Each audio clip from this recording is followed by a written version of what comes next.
allow your future to catch you by surprise. Your past cannot be changed.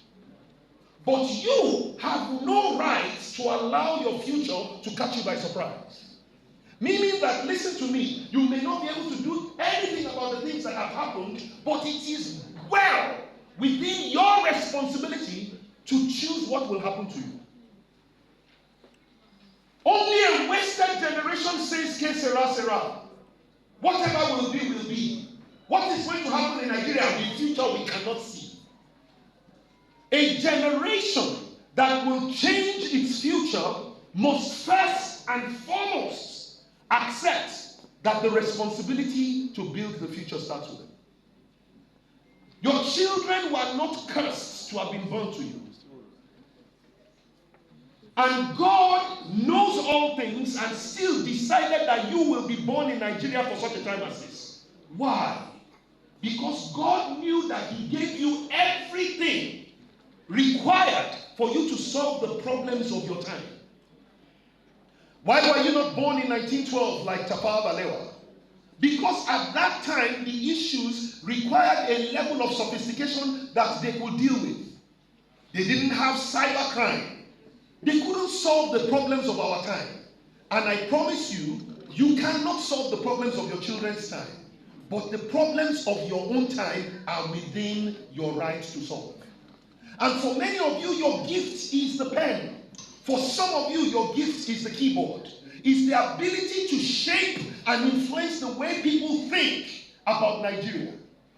When I was growing up, my mother would put out newspapers every day and ask me at 4 o'clock after lunch and a bit of sleeping or siestas, they call it at that time. And then she would tell me to read the first 4 pages of the newspaper and look for a word that I did not know the meaning. And I must find it. And if I don't find any word that I didn't know the meaning in the first 4 pages, she will say, go to page number 5. Until you find a word that you don't know the meaning of, my mother is not going to, you will finish reading the whole paper.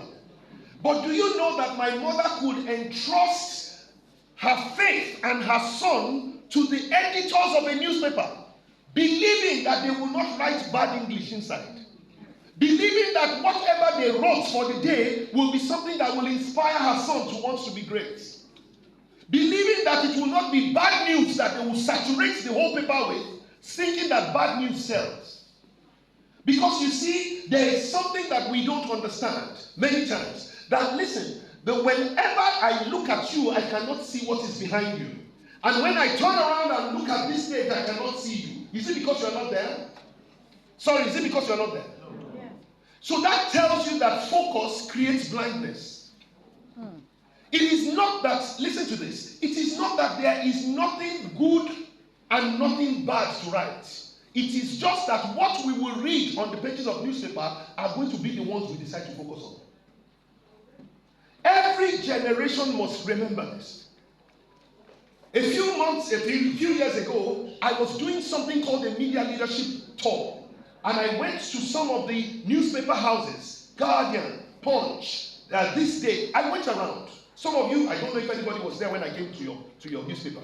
One of the things I did at that time was I asked the newspaper, I said, let us look for positive and negative headlines and sublines. And what we did was we took newspapers not only from the media house I was visiting, but other media houses. And then I would say, let's read together. And all of us will read. And I will ask the people at the table, is this positive or negative? What do you think they were finding out? Page 1, negative. Page 2, negative. Page 3, negative. The keywords there, something, attack. Something, stolen. Something. And by the time they went on, in that newspaper, in the room, in the editorial suite, they were surprised to see what they had written. And I asked them, if any child reads this newspaper, will they want to leave Nigeria or stay in Nigeria? And all of them agreed that based on what we read, the only way for a child is out.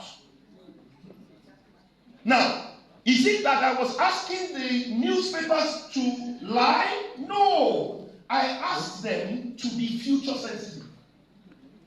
I said, interpret every situation in a way that we can get a lesson from it. Write every headline in a way that will make us better people because we read it. I said to them, please do all you can. Use every tool, every editorial tool, because there is a child like me whose parents is entrusting you with the ability to teach them how to write good English. And when they listened to me, I said to them, there are only two kinds of reporters. I said there are media reporters and then there are leaders in media. I said a leader is somebody who shapes and influences the mind of the reader to become a better version of themselves. That is the greatest paradigm shift that we were able to accomplish at that time. Hi, my name is Christina Ekba. Welcome to my platform where you get hot news, health tips, comedy and gist. Kindly subscribe, share, like and follow.